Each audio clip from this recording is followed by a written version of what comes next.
I decided about 2 weeks ago that I was going to hike the route of Queen Medb's army in the Irish Saga of Táin Cuailnge.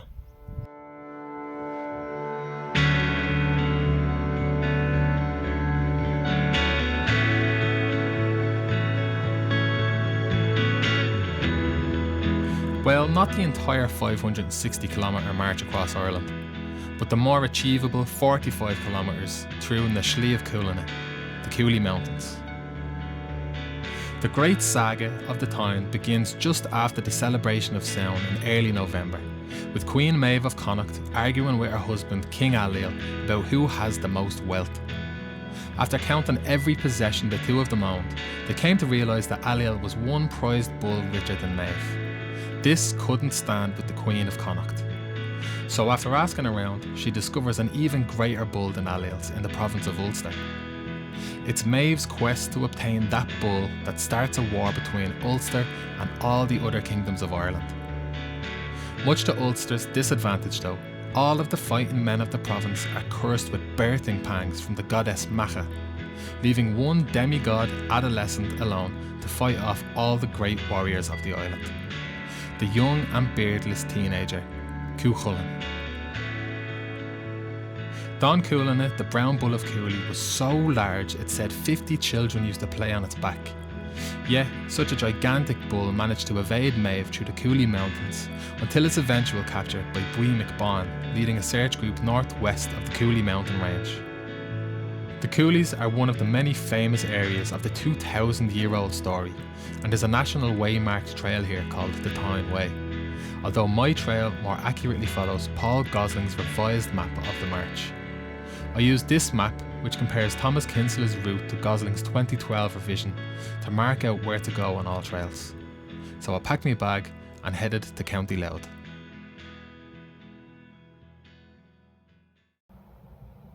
Roast now. For Irish weather, this is about as good as it gets, I think. Found a nice little parking spot. Actually, tomorrow when I finish the trail, I'll come out right over beside that little graveyard there. But yeah, good to go. Here, safe and sound. Let's do it, baby. I'm spending the first maybe 20 minutes just getting onto the actual route.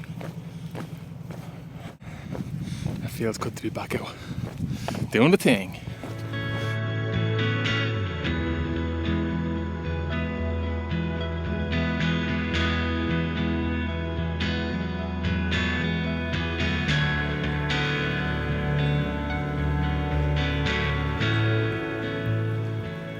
The River Cron rose up against them to the height of the treetops, and they had to pass the night by the edge of the water. In the morning, Medb ordered some of her followers across it. The famous warrior Ulu tried it. To cross the river, he shouldered a big flagstone so that the water wouldn't force him backward, but the river overwhelmed him, stone and all, and he drowned. It's there that Cuailnge killed Cron and Caindela in heroic fury, and a further 100 warriors died as they struggled.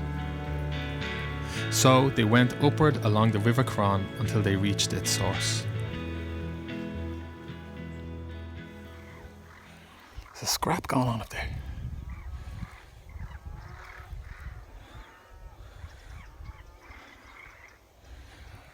I don't know what that white bird is, but there's a lot of crows trying to kill it.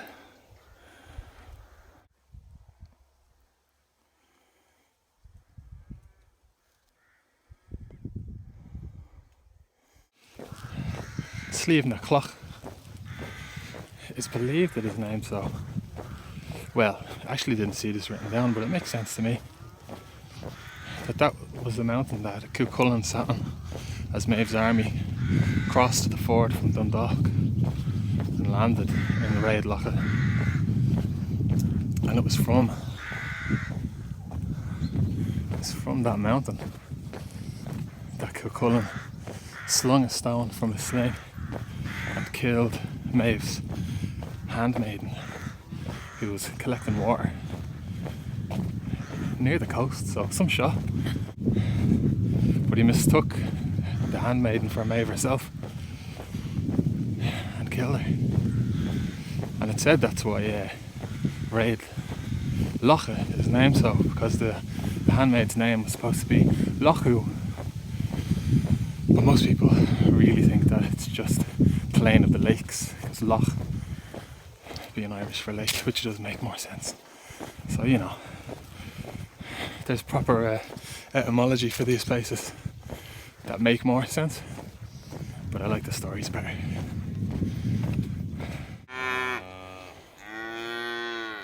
Hello. I don't think you'd fit 50 kids on your back.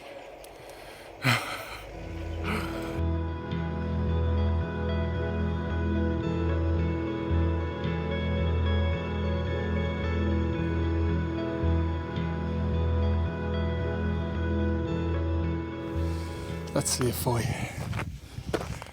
it's the biggest peak in this range. I've been up there before, but I won't be going up today. I'm at an interesting point on the trail now, where Maeve's army was going straight, following the Cron River, aiming to head up way over that way, as the Don Cuailnge, the brown bull, was spotted on a mountain over there somewhere. I don't think I can see it from here. But the plan was to keep going straight up along the river, and in between what's now known as the Windy Gap, which you can almost see just over that way. But for whatever reason, she decided to spin up this way, take a right turn, a swift right turn towards Carlingford, which is where I'm heading now.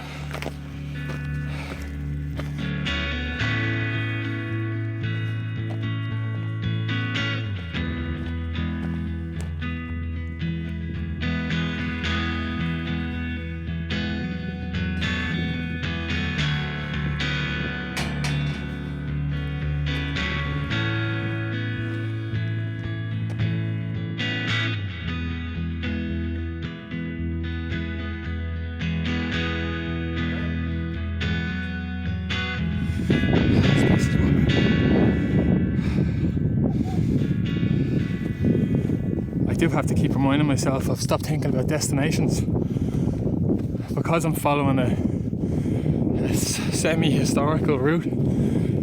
I keep thinking of, I get to a point, say when I was crossed over the Cron River, I was like, oh cool, this is the river that they couldn't cross, the first river that flooded on their route.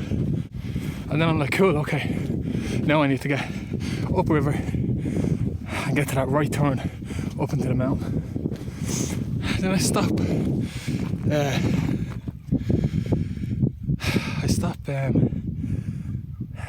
being aware of my surroundings, which would be a goddamn shame, considering.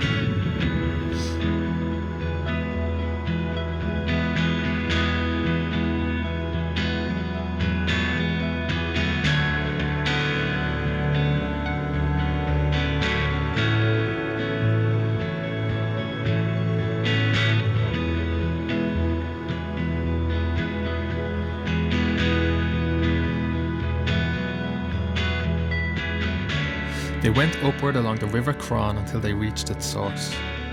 They were crossing between the spring and the mountain summit when Maeve called them back. She chose to cross the summit itself and mark their track forever as a mark of dishonour to Ulster. It took them 3 days and 3 nights tearing up the earth before them to form the gap, bearing a bow Cuailnge.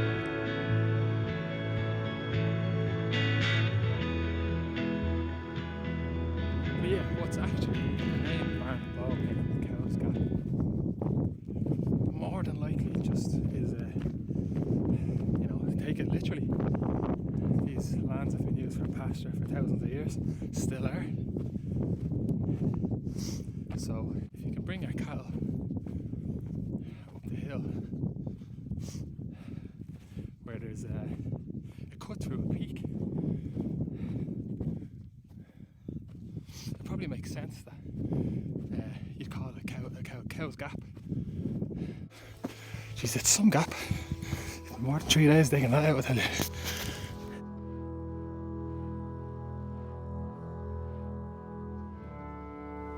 From the top of Bernabo, I got a great view of the tidal sand flats Maeve and her army crossed called Lehen to the plain of Cooley. The army marched east, fording the Cron River, and set up camp somewhere in this plain called Finnabar Cuailnge, translating to place of white water. The bull is captured by Loher, Maeve's cattle herder, and driven to the camp, but the bull kills Loher when they arrive and disappears into the mountains again. The army splits into raiding and search groups, but Maeve's force heads back west. However, they're blocked by the flooding of the Cron River, forcing their path north up the valley towards the Windy Gap, cutting right into the pass and towards Bernabo, where I stand now.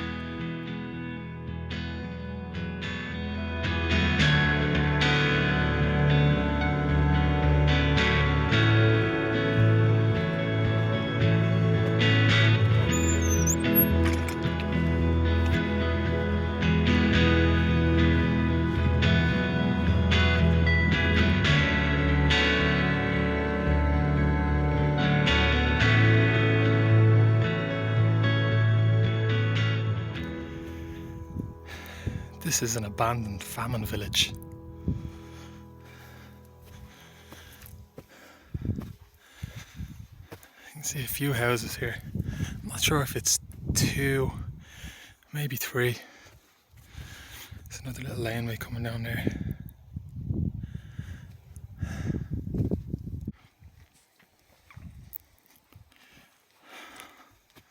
It's crazy to think that this is the way your average person lived 200 years ago, just not that long ago.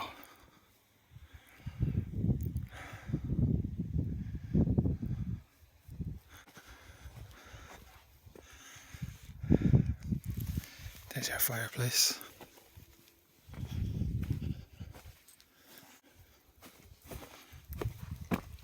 I bet there's loads more ruins of these scattered around the place. These are just the intact ones that are here. There's a little, I don't know what this is. It's just I don't know. I doubt it was a dog kennel or anything, but I can't believe I just stumbled across this anyway. Look at that, the Mourne Mountains in the back.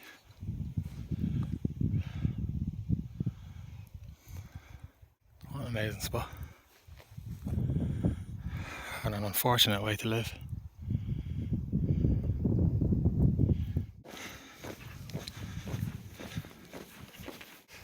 That's where we came from. All the way up there. Well, that's Slieve Foy, but the pass in between. I'm back on the roads now.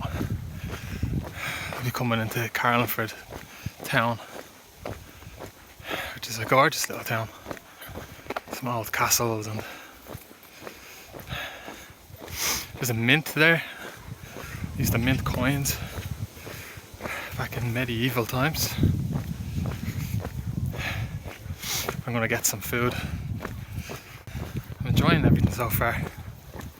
Haven't had any other than the little nerves I get for just being out and on my own doing these things, and knowing that there's a few sort of obstacles ahead.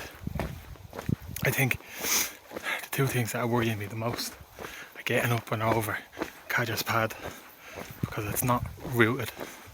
It's only rooted in folklore, not on the maps. So once I get there, I kind of have to just navigate it from what I read. I think it'll be okay. I think I'm building it up in my head. And then I'm going to camp there as well. Somewhere there. Other than that little niggling anxiety, this is class. This is lovely. Getting into it now. Anyway, on to Carlingford. Bit of food.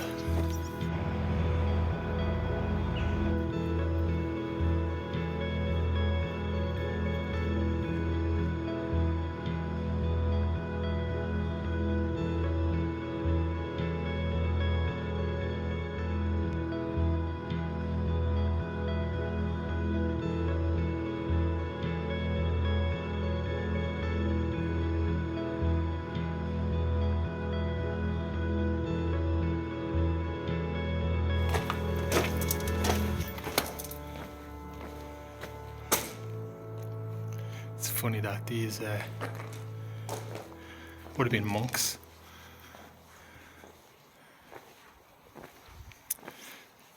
They originally used this place because the church was starting to become more obsessed with money than faith. Would have been around the time of the Crusades. These monasteries would have been set up then to work alongside the poor. But look at the size of the place.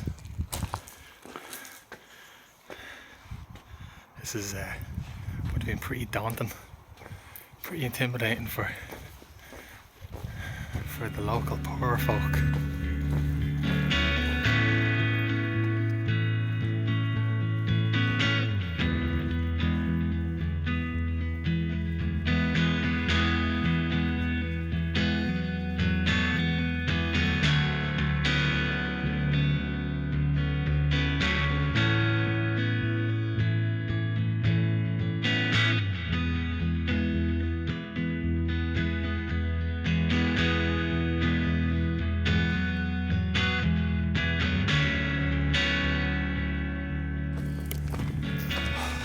I think I'm on the right way.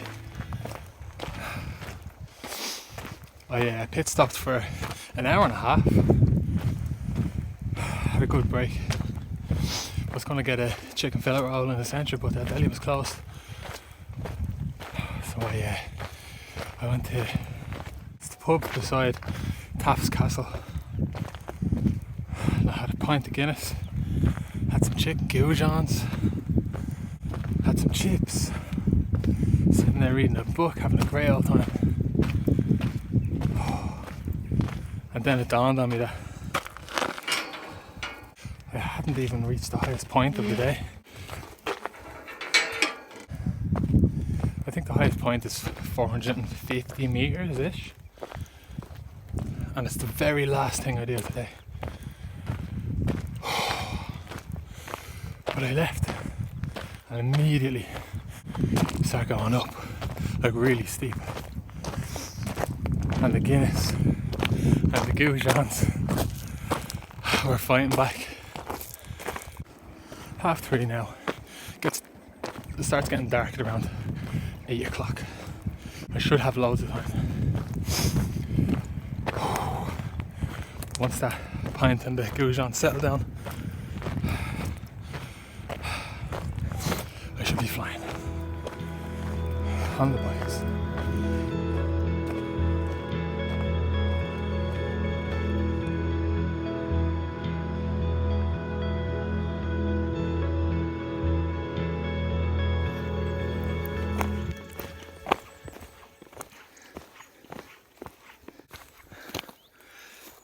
I know it's sunny out, everything is nicer when it's sunny, but goddamn.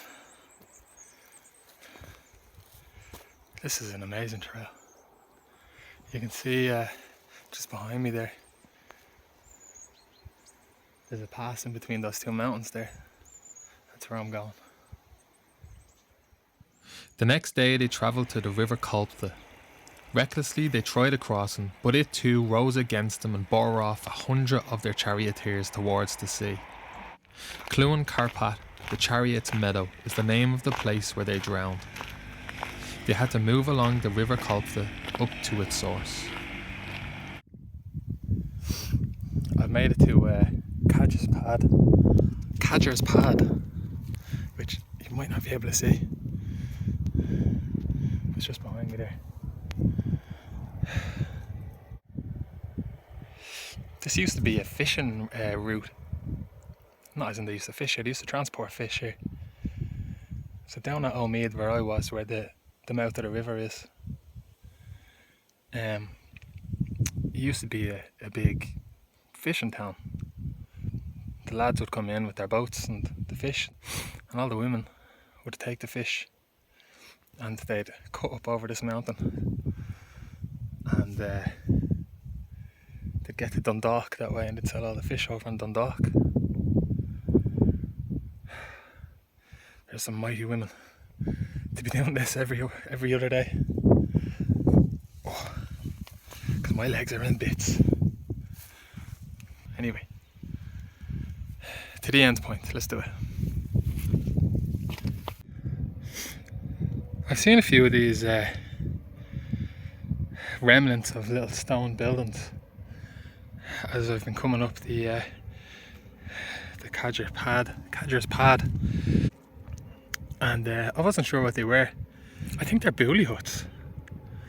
That's where the people used to bring their cattle up. They grazed the higher lands, the higher pastures, and it was called bullion. All the young buckley agus Cuailnge bring them up, and they would stay in these little huts. And I think they all just used to get locked and ride each other. But in the Táin about Cuailnge, it says that the army stayed, or at least some of them stayed, in bully huts. So I doubt these are the same bully huts that they stayed in 2,000 years ago. But it's cool to see that that tradition survived. And if my theory is right, that there is remnants of those huts still in this area.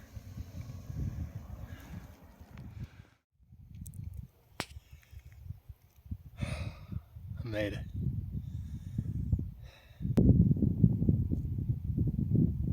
It's so quiet here. I have a little bit of shelter here in some heather. There's loads of heather up here. So there was a little flat bit of grass here, but no heather for me to destroy, so I thought that'll do nicely. This is the campsite view. I don't think tomorrow's view is going to be any better than that.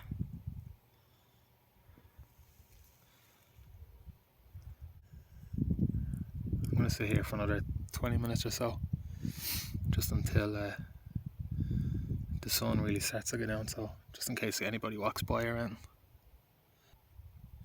But that's the first day down. 25 kilometers. I think it was probably 26 because the Cadger's Pad was just zigzagging the whole way. I didn't realise how steep it was. I thought it was going to be shooting straight up it, but it was zigzag. I reckon it was about 26 kilometers today. But yeah, I'm going to sign off now. Get some rest, get some food, and we continue the trail. Queen Medb's trail. See you in the morning.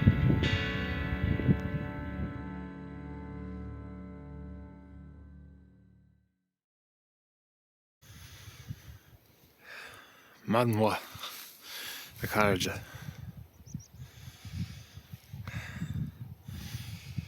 Well, we didn't get harassed by any ghouls last night. Nor ghosts, nor ghouls. A few sheep though.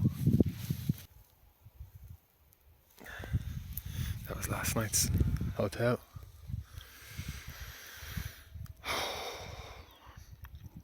I slept pretty good.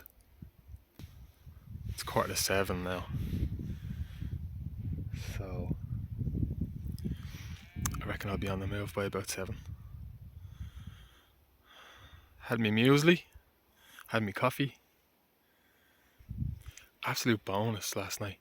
No midges. I was able to sit outside the camp until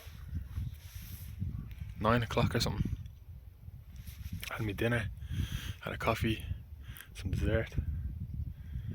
No midges. I also just got to crack the door this morning in the tent when I woke up, so I could let some cold air in and then just see that view behind me as I was waking up, which was nice. Doesn't look as nice over there. Big dirty clouds. Apart from a bit of flat grass, you'd never know there was a camp there last night. There's the trail there, you can just barely see it. That's where I was camped there. And that's where I'm going, over the horizon.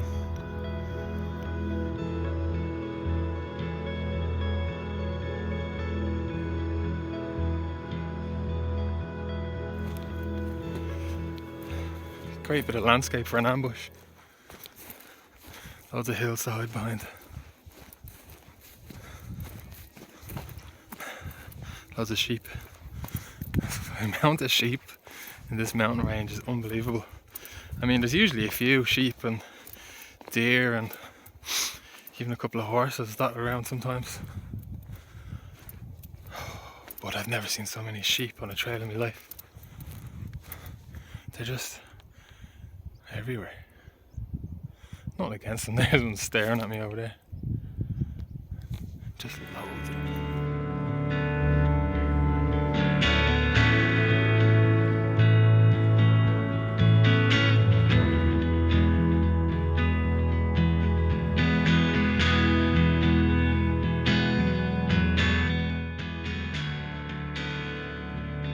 Cuchulainn caught sight of Buí McBan at the head of 70 of Ailill's men, all in cloaks, coming from the direction of Sliabh Cullen.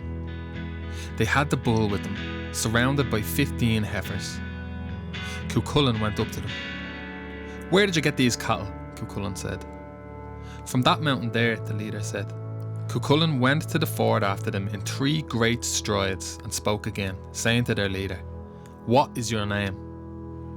"One who neither fears nor favours you," he said. "Buí McBan." "Well, Buí, here's a spear for you," Cuchulainn said. And he flung a short spear through his armpit, severing one of his livers in 2 with the spear point. Hence comes the name Och Buí, after him who was killed on this ford.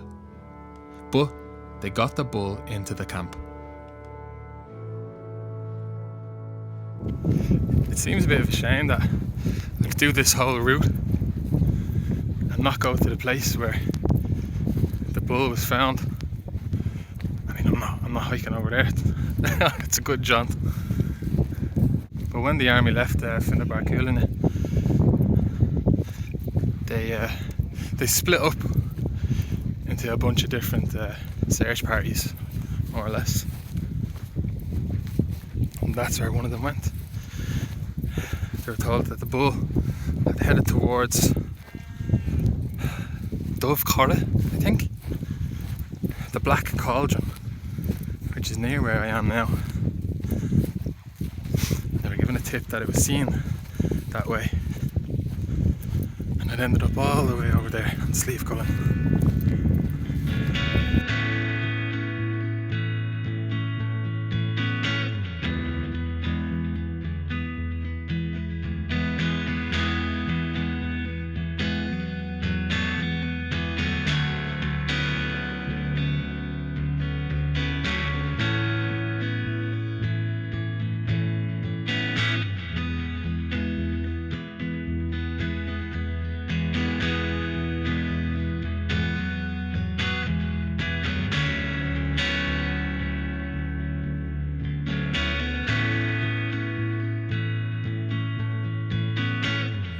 Back down into the roads now, out of the mountains. It's starting to get warm now. 8:05. It's hard to make him out. But there's a huge brown bull in that field over there. He's massive. Could it be?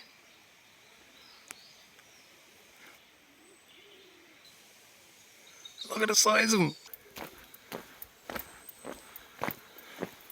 We found the bull.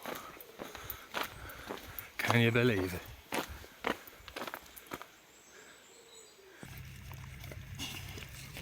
Yeah, good boy. Huh?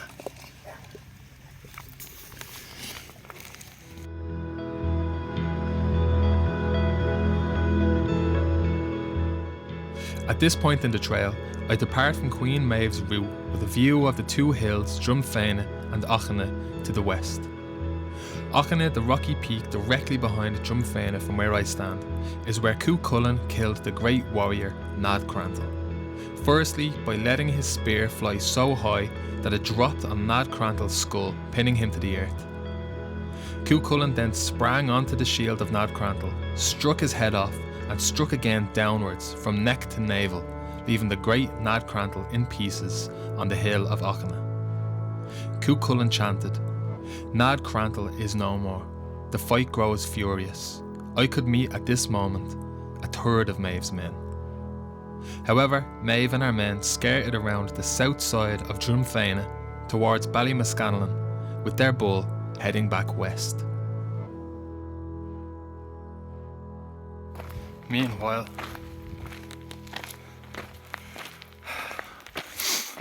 I'm going south and up to finish the Táin trail. I was gonna just dip down the road, which would be quicker and flatter, but I thought I'll cut up through the mountain and take the back road then down the valley. I'm glad I did. It's much more scenic route. I'm at the top of my climb for today. And once I get over this little ridge here, I'm downhill all the way to the car, which I think is probably still about an hour and a half's walk.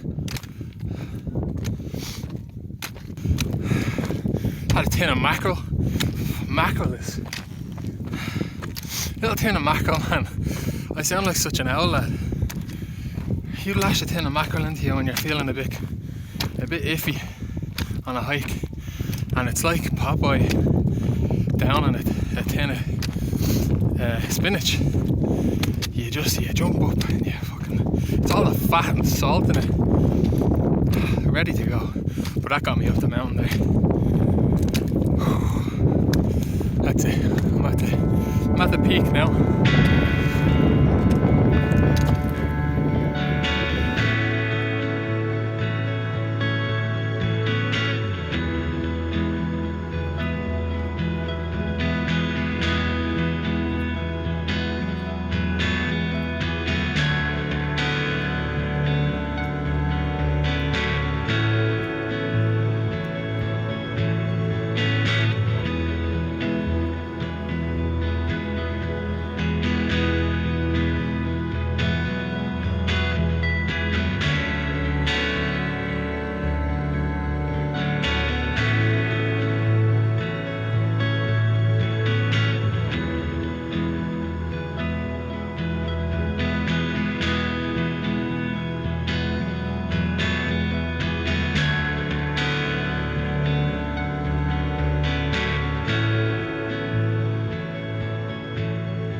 I think I've just been squinting this whole video.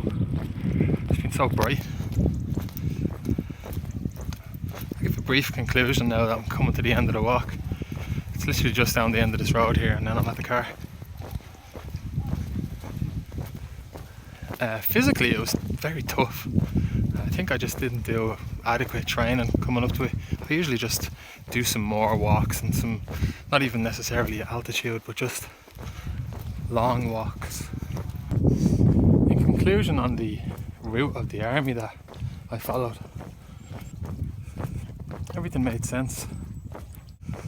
I had read over that section in Thomas Kinsley's translation of Táin by Cuailnge, and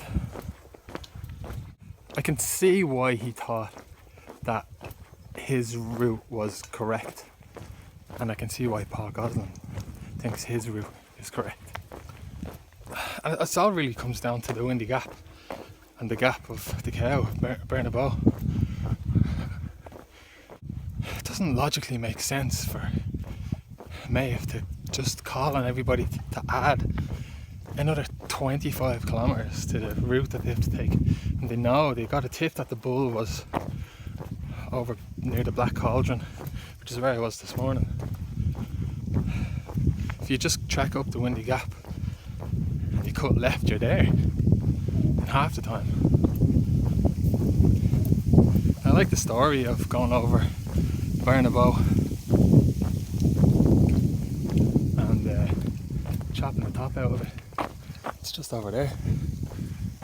But I guess it's something we'll never know.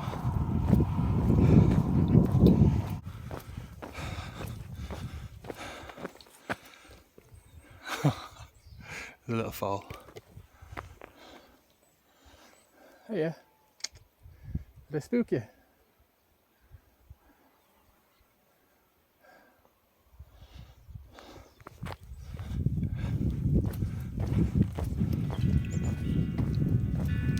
Looking forward to getting back now and having a shower, having a nap, having a dinner.